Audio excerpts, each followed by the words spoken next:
لوگوں کو تکلیف دینا یہ ہمارے اسلام اور شریعت کے خلاف عمل ہے۔ یہ چند نصیحتی باتیں تھیں۔ اللہ رب العالمین سے میں دعا کروں گا کہ اللہ تعالیٰ تو ہمیں اپنی زندگی کی اصلاح کرنے کی توفیق عطا فرما۔ اے اللہ ہم جو بھی عبادت کریں صحیح طریقے سے کریں تو ہمیں اس بات کی توفیق عطا فرما۔ جب تک ہمیں اس دنیا کے اندر رکھ ایمان و اسلام پر ثابت قدم رہنے کی توفیق عطا فرما۔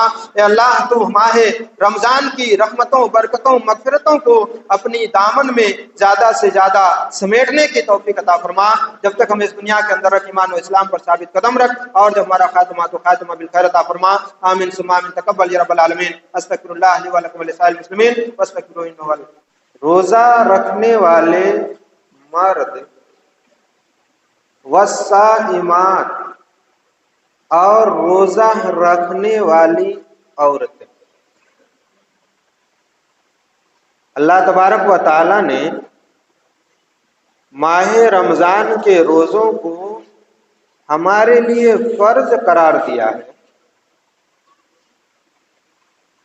تو اگر ہم اس کے روزوں کو رکھتے ہیں، چاہے وہ مرد ہوں چاہے وہ عورتیں ہوں، تو ہم کو فائدہ کیا ہے؟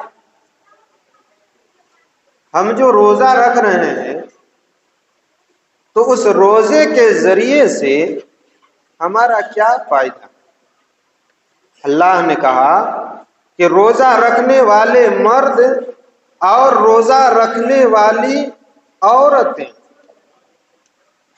والحافظین فروجہم، اور اپنے شرمگاہوں کی حفاظت کرنے والے مرد، والحافظات، اور اپنے شرمگاہوں کی حفاظت کرنے والی عورتیں، مطلب اپنی پاک دامنی کو برقرار رکھنے والے مرد اور اپنی پاک دامنی کو برقرار رکھنے والی عورتیں، والذاکرین اللہ کثیرا والذاکرات، اور کثرت سے اللہ رب العالمین کا ذکر کرنے والے مرد، اور کثرت سے یعنی زیادہ سے زیادہ اللہ رب العالمین کی ذکر کرنے والی عورتیں۔ اس کے علاوہ بہت ساری باتیں اس آیت کریمہ کے اندر بیان کی گئی ہیں۔ تو اللہ نے کیا کہا کہ روزہ رکھنے والے مرد اور روزہ رکھنے والی عورتیں اپنے پاک دامنی کو بچا کر کے رکھنے والے مرد اور اپنی پاک دامنی کو بچا کر کے رکھنے والی عورتیں، اور کثرت سے یعنی زیادہ سے زیادہ اللہ رب العالمین کو یاد کرنے والے مرد، کثرت سے اللہ رب العالمین کو یاد کرنے والے مرد، اللہ کا ذکر کرنے والے بندے، اور اللہ رب العالمین کی زیادہ سے زیادہ ذکر کرنے والی بندیاں۔ اللہ نے کہا کہ اعد اللہ لہم مغفرۃ، یہ فائدہ اللہ نے کہا کہ اعد اللہ لہم مغفرۃ، اللہ نے ان کے لیے بخشش کا وعدہ کیا، وَأَجْرًا عَظِيمًا، اور اللہ رب العالمین ان کو بہت بڑا ثواب عطا کرے گا۔ جی، اللہ تبارک و تعالی روزہ رکھنے والوں کے ثواب کو ضائع نہیں کرے گا۔ اللہ تبارک و تعالی نے تمام عبادتوں کے تعلق سے ہر چیز کا خلاصہ کر دیا، لیکن جب روزے کی باری آئی تو کہا اللہ کے رسول صلی اللہ علیہ وسلم کے ذریعے سے ہم کو بتلایا کہ الصوم لی، بندہ روزہ میرے لیے رکھتا ہے نا، وانا اجزی بہ، بدلہ بھی میں ہی دوں گا۔ دن بھر بھوک اور پیاس کی شدت کو برداشت کرتا ہے، صبر سے کام لیتا ہے، اس کے سامنے کھانے کے لیے طرح طرح کے لوازمات ہیں۔ یہی وجہ ہے اللہ کے رسول جناب محمد الرسول اللہ صلی اللہ علیہ وسلم نے ارشاد فرمایا، راوی حدیث حضرت ابو ہریرہ رضی اللہ تعالیٰ عنہ، وہ کہتے ہیں کہ اللہ کے رسول صلی اللہ علیہ وسلم نے ارشاد فرمایا کہ من صام رمضان، جس نے رمضان کے روزوں کو رکھا، جی من صام رمضان، جس نے رمضان کے روزوں کو رکھا ایمان و احتسابا، ایمان اور یقین کے ساتھ، وہ احتسابا، اور اللہ رب العالمین کے سے ثواب کی امید کرتے ہوئے، یہ نہیں کہ سارے لوگ رکھ رہے ہیں، گھر کے تمام افراد رکھ رہے ہیں تو میں کیسے روزہ کے بغیر رہوں، نہیں، لوگ مجھے کیا کہیں گے اگر میں روزے سے نہ رہوں، نہیں، اللہ کے رسول جناب محمد الرسول اللہ صلی اللہ علیہ وسلم نے کیا فرمایا کہ ایمان اور یقین کے ساتھ اللہ رب العالمین سے ثواب کی امید کرتے ہوئے کہ میں آج کا جو روزہ رکھ رہا ہوں، اس مہینے کے مسلسل ایک مہینہ روزہ رکھ رہا ہوں، محض اس لیے کہ میرا پروردگار عالم میری اس عبادت سے، میری اس اللہ رب العالمین کے حکم کے ماننے کی وجہ سے، روزوں کے اہتمام کرنے کی وجہ سے میرا رب مجھ سے خوش ہو جائے اور مجھے نیکیوں سے نوازے، اس کے بدلے میں اللہ تبارک و تعالی مجھ کو جنت مل جائے۔ یہ ایمان ہونا چاہیے، یہ یقین ہونا چاہیے، یہ امید ہونی چاہیے، یہ اعتماد ہونا چاہیے ایک مومن کو جب وہ روزہ رکھ رہا ہے، ورنہ ایسے ہی کہ سارے لوگ رکھ رہے ہیں تو میں بھی رکھ رہا ہوں، نہیں میرے بھائی، اللہ تبارک و تعالی سے امید کر کے ثواب کا آسرا لگا کر کے روزہ رکھا۔ اللہ کے رسول صلی اللہ علیہ وسلم نے کیا فرمایا؟ غفر لہ ما تقدم من ذنبہ۔ میں نے کیا کہا کہ اللہ تبارک و تعالی نے اجرن عظیمہ، بہت بڑا ثواب ہے، بہت بڑا اجر ہے، ایسے لوگوں کے لیے مغفرت بھی ہے اور اجر عظیم بھی ہے، اللہ گناہوں کو بھی معاف کرے گا اور ان کو نیکیاں بھی عطا کرے گا۔ آیت سے ثابت ہوا اور اس حدیث سے بھی پتہ یہ چلا کہ غفر لہ ما تقدم من ذنبہ، اللہ اس کے سارے صغیرہ گناہوں کو معاف کر دے گا۔ کبیرہ گناہ کے لیے توبہ شرط، جو بڑے گناہ ہیں اس کے لیے توبہ شرط ہے، بندہ توبہ کرے گا اللہ رب العالمین سے تو اللہ تبارک و تعالیٰ معاف کر دے گا، لیکن جتنے بھی ہمارے چھوٹے موٹے گناہ ہوتے ہیں اللہ تبارک و تعالیٰ اس رمضان کے روزوں کا اہتمام کرنے کی وجہ سے ہمیں اپنے گناہوں سے پاک کر دیتے ہیں۔ اور اسی مہینے میں اگر ہم اپنے کبیرہ گناہوں سے بھی توبہ اور استغفار کر لیں تو اللہ تبارک و تعالی ہمارے ان کبیرہ گناہوں کو بھی کیا کرے گا؟ معاف کر دے گا۔ بلکہ حدیث میں تو آیا ہے کہ جس نے رمضان کو پایا اور اس میں عبادت کی، اللہ تبارک و تعالی کو راضی کرنے کے لیے روزوں کا اہتمام کیا، نماز پابندی کے ساتھ پڑھی، اپنے گناہوں سے توبہ اور استغفار کیا، رمضان گیا اور وہ ویسے ہو گیا جیسے آج ہی اس کی ماں نے اس کو جنم دیا۔ رمضان گیا، اس نے اپنے گناہوں سے بھی توبہ کر لی، رب نے اس کی توبہ قبول کر لی، اس نے اللہ رب العالمین کو خوش کرنے کے لیے اس کے روزے رکھے، اللہ رب العالمین نے اس کے گناہوں کو مٹا دیے، اور جب رمضان گیا تو وہ ویسے ہی ہو گیا جیسے آج ہی اپنی ماں کے پیٹ سے جنم لے رہا۔ اتنی زیادہ اہمیت ہے اس مہینے، اتنی زیادہ فضیلت ہے اس مہینے، ہم اور آپ اس مہینے کو ایسے ہی بتا رہے ہیں، گنوا رہے ہیں، گزار رہے ہیں۔ میرے بھائی، ہمیں تو چاہیے تھا کہ اس کے روزوں کا اہتمام کرتے، اس مہینے کا احترام کرتے، اللہ رب العالمین کے لیے عبادتیں کرتے، قرآن کی تلاوت کرتے، رب کے سامنے روتے گڑگڑاتے۔ یہ مبارک مہینہ ہے، یہ مبارک موقع ہے، ہمیں اپنے گناہوں سے اپنے آپ کو پاک لیکن ہماری غفلت اور ہماری لاپرواہی اس کا کوئی جواب نہیں، اس کا کوئی جواب نہیں۔ نبی نے کیا کہا کہ من صام رمضان ایمانا و احتسابا غفر له ما تقدم من ذنبه، اللہ تبارک و تعالی نے اس کے سارے گناہوں کو کیا کر دیا، ختم۔ شرط یہ ہے کہ ہم توبہ کریں تب تو۔ میں نے کیا کہا تھا گزشتہ جمعہ، ہماری سب سے بڑی کمی یہی ہے کہ ہم اپنے آپ کو گنہگار نہیں تصور کرتے۔ ہم سوچتے ہیں کہ ہم سے گناہ ہو ہی نہیں سکتا ہے، نہیں، جبکہ ہمارا رات اور دن اللہ کی نافرمانی میں بیت رہا ہے، اللہ رب العالمین کی نافرمانی میں گزر رہا ہے، لیکن ہمیں احساس نہیں ہے کہ ہم گناہ کر رہے ہیں، ہم اللہ رب العالمین کی نافرمانی کر رہے ہیں۔ ہم اپنے آپ کو گناہوں سے پاک کریں، اپنے آپ کو گناہوں سے صاف کریں، اللہ رب العالمین کے سامنے روئیں گڑ گڑائیں، اپنے اللہ رب العالمین کے سامنے اپنے لیے عاجزی اور انکساری کا اظہار کریں کہ اللہ تو میرے گناہوں سے مجھ کو پاک کر دے۔ یہ موقع ہے اپنے گناہوں سے اپنے آپ کو پاک اور صاف کرنے۔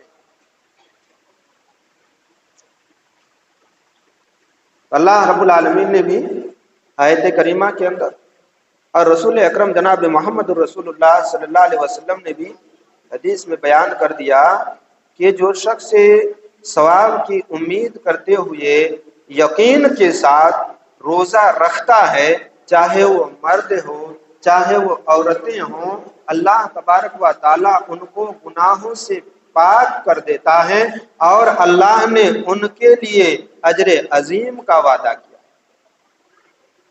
جنت میں داخل کرے۔ اسی ماہ مبارک میں اللہ تبارک و تعالیٰ نے ایک ایسی گھڑی رکھی کہ کہا اللہ کے رسول جناب محمد رسول اللہ صلی اللہ علیہ وسلم نے کہ اگر بندہ دعا مانگ لیتا ہے تو اللہ رب العالمین اس کی دعا کو قبول کر لیتا ہے۔ وہ گھڑی کون سی ہے؟ افطار کے وقت اللہ کے رسول صلی اللہ علیہ وسلم نے فرمایا کہ افطار کے وقت آدمی جب کھانے پینے کی چیزیں اپنے سامنے رکھ کر کے دونوں ہاتھوں کو بلند کر کے اللہ رب العالمین سے دعا کرتا ہے، اللہ رب العالمین سے لو لگاتا ہے، اللہ رب العالمین سے فریاد کرتا ہے، تو اللہ تبارک و تعالی اس کی دعا کو رد نہیں کرتا ہے، اللہ رب العالمین اس کی دعا کو ضرور قبول کرتا ہے۔ اور اسی گھڑی ہمارا سب سے زیادہ جھگڑا لڑائی ہے، وہ قبولیت کی گھڑی ہے، وہ دعاؤں کی قبولیت کی گھڑی ہے، اس میں ہم شرارتیں کرتے ہیں، ہمارے بچے بدماشیاں کرتے ہیں۔ ویسی گھڑی میں ہمیں اپنے رب کے سامنے ہاتھ اٹھا کر کے دعا کرنا چاہیے، اللہ میں نے دین بھر کی بھوک اور پیاس کی شدت کو برداشت کیا، اللہ تیرے لیے کیا، اللہ تیری خوشنودی حاصل کرنے کے لیے کیا، اللہ میں اپنے آپ کو گناہوں سے پاک کرنے کے لیے کیا، اللہ میرے سامنے یہ کھانے کی طرح طرح کی چیزیں ہیں نہیں کھا رہا ہوں، تیری حکم کی تعمیل میں اللہ تو میرے اس عمل کے ذریعے سے خوش ہو جا، مجھے میرے گناہوں سے کیا کر دے، پاک کر دے۔ اللہ کے رسول جناب محمد رسول اللہ صلی اللہ علیہ وسلم نے کیا فرمایا؟ کہا، راوی حدیث حضرت سہل بن سعد رضی اللہ تعالیٰ عنہ ہیں، فرماتے ہیں کہ لا یزال الناس بخیر ما اجلوا فطرہ، اللہ کے رسول صلی اللہ علیہ وسلم نے فرمایا کہ برابر لوگ خیر اور بھلائی پر رہیں گے جب تک افطار میں جلدی کریں گے۔ اللہ کے رسول صلی اللہ علیہ وسلم نے کیا فرمایا؟ کہا کہ برابر لوگ خیر اور بھلائی پر رہیں گے جب تک وہ افطار میں جلدی کریں گے۔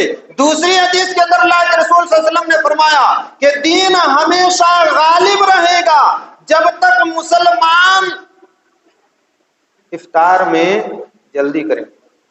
افطار میں جلدی کرنے کا مطلب یہ نہیں کہ وقت سے پہلے ہی کھول دیا جائے، تاخیر نہیں کرنی ہے، اس لیے کہ یہودیوں اور نصرانیوں کا طریقہ ہے، وہ کہتے تھے کہ ارے ہم تو چاہیں تو 2 دن روزہ رکھ سکتے ہیں. اللہ رب العالمین یہ 8 گھنٹہ 10 گھنٹہ کا روزہ رکھوا کر کے کیا چاہ رہا ہے ہم سے؟ یہودی اور نصرانی نہایت ہی بدتمیز قوم تھی. انہوں نے کیا کہا کہ ارے کیا 8-10 گھنٹہ، ہم تو چاہیں تو 2 دن روزہ رکھ سکتے ہیں. اسی لیے وہ افطار نہیں کرتے تھے جلدی. بعض روایتوں میں آتا ہے کہ وہ سحری کے بغیر ہی لگاتار روزہ رکھتے تھے. اسی لیے اللہ کے رسول صلی اللہ علیہ وسلم نے منع کر دیا، کہا کہ تاخیر سے افطار کرنا یہودیوں اور نصرانیوں کی علامت ہے، لہذا افطار وقت سے کیا جائے اور تاخیر نہ کی جائے. افطار کے لیے اذان ضروری نہیں ہے. روزہ کس کو کہا جاتا ہے؟ طلوع فجر سے لے کر کے غروب آفتاب، جی غروب آفتاب، سورج کے ڈوب جانے تک کھانے پینے اور جماع سے رکے رہنے کا نام کیا ہے؟ روزہ. آفتاب غروب ہو گیا، سورج ڈوب گیا، آپ وقت ہو گیا. آج ہر آدمی کے پاس موبائل ہے، ایپ ہے، صلاۃ کیلنڈر ہے ہر آدمی کے گھر میں، ہر شخص کے ہاتھ میں. آپ دیکھیں کہ کب سورج غروب ہو رہا ہے. آج تو ماشاء اللہ اخباروں میں بھی دے دیا جاتا ہے طلوع فجر کب ہوگا، کب سورج نکلے گا، کب سورج ڈوبے گا. ہمارے کچھ بھائی ہیں جو بڑی تاخیر سے اذان دیتے ہیں، ہمارے 5 منٹ 10 منٹ بعد. پتہ نہیں ان کو کیوں اس طرح کی بات ہے ان کے یہاں. اللہ کے رسول صلی اللہ علیہ وسلم نے کیا فرمایا کہ افطار میں جلدی کرو اور سحری میں تاخیر کرو. سحری میں تاخیر کا مطلب یہ نہیں کہ اذان ہو رہی ہے اور کھا رہے ہیں آپ، نہیں. اللہ کے رسول صلی اللہ علیہ وسلم نے فرمایا کہ آخری وقت میں سحری کیا کرو اور ایسے وقت میں جاگ کر کے سحری کھایا کرو کہ اذان ہونے سے پہلے پہلے تم سحری کر دو. اذان ہوئی، کھانا پینا بند. اللہ کے رسول صلی اللہ علیہ وسلم نے کہا کہ اگر کسی کے ہاتھ میں پیالہ ہے بھی اور اذان ہو رہی ہے تو اپنا وہ کھا لے، تھوڑی بہت دیر نہیں، جلدی جلدی کھا کر کے اپنے آپ کو مطمئن کر لے. ایسا نہیں کہ اذان ہوئی تو اب وہ پھینک پھاک دے پیالہ وغیرہ، نہیں. اذان ہو رہی ہے تو وہ کچھ کھا پی لے، اپنا پانی وغیرہ پی لے، گنجائش ہے اتنی. آج لوگ کہتے ہیں کہ ایسے نہ ویسے، نہیں میرے بھائی. اللہ کے رسول صلی اللہ علیہ وسلم نے فرمایا، کہا کہ سحری میں تاخیر کرو. اگر بہت زیادہ دیر ہو گئی ہے تو جلدی سے پانی پی لو، دودھ کا گلاس پی لو. بہت دیر تک بھی اذان ہونے کے بعد کھاتے پیتے نہیں رہنا ہے، نہیں. آج تو سحری کا وقت ختم ہو گیا اور 15 منٹ بعد اذان ہوگی اور اسی 15 منٹ میں لوگ سحری کرتے ہیں، نہیں. سحری کا وقت ختم. آپ کے موبائل میں بتاتا ہوگا، کیلنڈر رمضان میں اسی لیے دیا جاتا ہے کہ آپ اس میں دیکھ کر کے کیا کریں؟ سحری اور افطاری کریں. آگے چلیے. اللہ کے رسول صلی اللہ علیہ وسلم نے فرمایا کہ من فطر صائما کان لہو مثل اجرہ. اللہ کے رسول صلی اللہ علیہ وسلم نے فرمایا کہ اگر کوئی شخص کسی روزے دار کو افطار کرا دیتا ہے تو اللہ تبارک و تعالی بھی اس افطار کرانے والے کو روزہ رکھنے کی طرح ثواب. اور جو افطار کر رہا ہے اس کے ثواب میں کوئی کمی نہیں کی جاتی. سوچتے ہیں لوگ کہ ہم روزہ رکھے ہیں، دوسرے کا کھا کر کے افطار کریں گے، نیکی تو اس کو مل جائے گی. کتنے لوگ اہانت سمجھتے ہیں، اپنے آپ کے لیے ذلیل اور رسوائی سمجھتے ہیں. نہیں میرے بھائی، آپ روزہ رکھیں، اللہ آپ کو ثواب دے گا. لیکن اگر کوئی آپ کو افطار کرا رہا ہے تو اس کو اس کے اس حسن عمل کی وجہ سے اللہ رب العالمین آپ ہی کے برابر ثواب دے گا.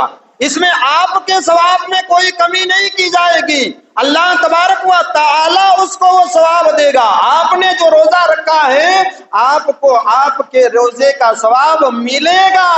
آپ چاہیں کسی کے بھی یہاں افطار کریں، آپ اپنی نیکی اس کو نہیں دے رہے ہیں، اللہ اس کو نیکی دے رہا ہے اس کے اچھے عمل کی وجہ سے. آگے چلیے تراویح کی بات.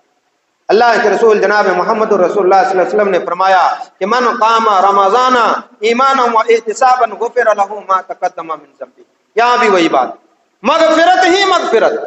اجر ہی اجر، ثواب ہی ثواب۔ کیوں؟ اس لیے کہ یہ مبارک مہینہ ہے، بابرکت مہینہ ہے، اسی مہینے میں قرآن نازل کیا گیا، اسی مہینے میں اللہ تبارک و تعالیٰ نے روزوں کو فرض کیا، اسی مہینے میں حج عمرہ کر اسی مہینے میں عمرہ کرنے کا ثواب حج کے برابر رکھا گیا، اسی مہینے میں کثرت سے صدقات و خیرات کرنے کا حکم دیا گیا۔ اس لیے یہ مہینہ کیا ہے؟ بابرکت ہے۔ اللہ کے رسول صلی اللہ علیہ وسلم نے فرمایا کہ جس شخص نے ایمان اور یقین کے ساتھ ثواب کی نیت کے سے اللہ رب العالمین سے ثواب کی امید کرتے ہوئے ماہ رمضان میں رات میں قیام اللیل کیا، نماز تراویح پڑھی، غفر لہ ما تقدم من ذنبہ، اللہ اس کے بھی سارے گناہوں کو معاف کر دے گا۔ اللہ اس کے بھی سارے گناہوں کو کیا کر دے گا؟ معاف کر دے گا۔ اسی میں مسئلہ آتا ہے وتر کا۔ اللہ کے رسول جناب محمد رسول اللہ صلی اللہ علیہ وسلم سے جو دعا ثابت ہے اسی دعا کو وتر کی نماز میں پڑھنا چاہیے۔ میں کئی دن سے دیکھ رہا ہوں لوگ زور زور سے آمین کر رہے ہیں، لوگ زور زور سے آمین کر رہے ہیں۔ اس لیے ہم آمین کر رہے ہیں اس لیے کہ ہم کو پتہ نہیں۔ اللہم اہدنا فیمن ہدیت وعافنا فیمن عافیت وتولنا فیمن تولیت وبارک لنا فیما اعطیت وقنا شر ما قضیت۔ یہاں تک تو آمین کی گنجائش ہے، یہاں تک آمین کی گنجائش ہے، اس لیے کہ اس میں دعا ہم اللہ رب العالمین سے مانگ رہے ہیں۔ آگے جو دعا ہے وہ دعا اللہ رب العالمین کے بارے میں ہے۔ فَإِنَّكَ تَقْضِي وَلَا يُقْضَىٰ عَلَيْكَ، اے اللہ تو فیصلہ کرنے والا ہے، تیرے فیصلے کے آگے کسی کا فیصلہ چلنے والا نہیں۔ ہم کہہ رہے ہیں آمین۔ یہ بھلا کیا بات ہوئی؟ یہ بھلا کیا بات ہوئی؟ فَإِنَّكَ تَقْضِي وَلَا يُقْضَىٰ عَلَيْكَ، اے اللہ تیرا ہی فیصلہ ہے، تیرے فیصلے کے آگے کسی کا فیصلہ نہیں ہے۔ ہم کہہ رہے ہیں آمین۔ اِنَّهُ لَا يَذِلُّ مَن وَالَيْتَ، اور اے اللہ تو جس کا دوست بن جائے اسے دنیا کی کوئی طاقت ذلیل اور رسوا نہیں کر سکتی۔ ہم کہہ رہے ہیں آمین۔ یہ بھلا کیا بات ہے؟ اللہ کی بڑائی بیان کر رہے ہیں بھائی، ہم اللہ رب العالمین کی ہم بڑائی بیان کر رہے ہیں، اللہ رب العالمین کی ہم تعریف کر رہے ہیں۔ وَلَا يَعِزُّ مَنْ عَادَيْتَ، اور وہ شخص معزز نہیں بن سکتا جس سے تیری دشمنی ہو۔ ہم کہہ رہے ہیں آمین۔ نہیں، اتنا تک تو گنجائش ہے، لیکن بہت سارے علماء نے کہا اور اللہ کے رسول صلی اللہ علیہ وسلم سے بھی یہی ثابت ہے کہ جس طریقے سے امام دعا کو پڑھ رہا ہے اس کے پیچھے پیچھے دھیرے دھیرے اس دعا کو پڑھی جائے، یہی وتر کی دعا، یہی وتر کی دعا ہے۔ اس کے بعد تبارک ربنا و تعالی، اے اللہ تو سب سے زیادہ بابرکت ہے اور تو سب سے زیادہ بلند اور بالا ہے۔ یہ تو ہے، یہ تو ہے ہی، اللہ رب العالمین سب سے زیادہ بابرکت ہے اور اللہ رب العالمین ہی سب سے زیادہ بلند اور بالا ہے۔ اور آخر میں وصلی اللہ علی النبی پڑھی جاتی ہے کہ اللہ کے رسول جناب محمد رسول اللہ صلی اللہ علیہ وسلم پر درود ہو۔ ہماری ماں بہنیں بھی خوب زور سے آمین کر رہی ہیں آج کل۔ دعا کو پیچھے پیچھے پڑھنی چاہیے، دھیرے دھیرے۔ آپ کو دعا اگر یاد نہیں ہے اور امام پڑھ رہا ہے تو ٹھیک ہے، وہاں تک آپ آمین کہہ سکتے ہیں، لیکن اس کے ساتھ جو دعا جہاں سے میں نے کہا کہ فَإِنَّكَ تَقْضِي وَلَا يُقْضَىٰ عَلَيْكَ، یہاں سے کوشش کیجئے کہ امام ہی کے جملے کو بھی آپ دہرائیں۔ یوں تو ہر مسلمان کو دعائے قنوت یاد کر لینی چاہیے، اس لیے کہ ہر دن عشاء کے بعد ہم وتر کی نماز پڑھتے ہیں، اس نماز میں ہم کو پڑھنی ہے یہ دعا، لہذا ہر مسلمان کو چاہے وہ مرد ہو یا عورت ہو اس دعا کو یاد کر لینی چاہیے۔ اور ایک بات میں کہوں گا، حالت نماز میں ہمارے بچوں کو کھڑا ہونے کا طریقہ نہیں معلوم، ماں باپ نہیں سکھا رہے ہیں، اور ہمارے بچے بھی ایک دم ضدی ہیں، ان کو دیکھنا چاہیے کہ ہمارا سامنے والا کس طریقے سے کھڑا ہو رہا ہے۔ کسی کا پاؤں ایسے ہے، کسی کا پاؤں ایسے ہے، نہیں، پاؤں بالکل دیکھیے، میرا ہاتھ دیکھیے، پاؤں کی انگلیاں بالکل ایسے رہنی چاہیے، بغل والے کا پاؤں اور انگلیاں ایسے ملی ہوئی رہنی چاہیے۔ اسی کو اتمام صف کہا جاتا ہے، صف کی تکمیل کہا جاتا ہے۔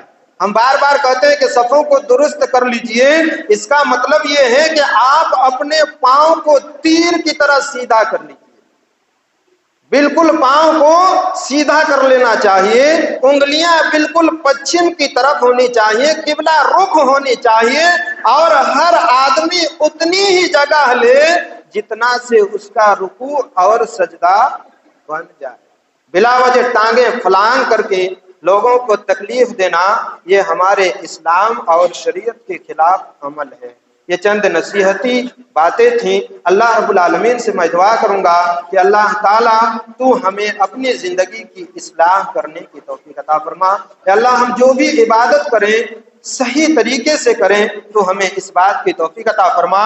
جب تک ہمیں اس دنیا کے اندر رکھ، ایمان و اسلام پر ثابت قدم رہنے کی توفیق عطا فرما۔ اے اللہ تو ماہ رمضان کی رحمتوں، برکتوں، مغفرتوں کو اپنی دامن میں زیادہ سے زیادہ سمیٹنے کی توفیق عطا فرما۔ جب تک ہمیں اس دنیا کے اندر رکھ، ایمان و اسلام پر ثابت قدم رکھ، اور جب ہمارا خاتمہ تو خاتمہ بالخیر عطا فرما۔ آمین ثم آمین۔ تقبل یا رب العالمین۔ استغفر اللہ لی و لکم ولسائر المسلمین واستغفروہ انہ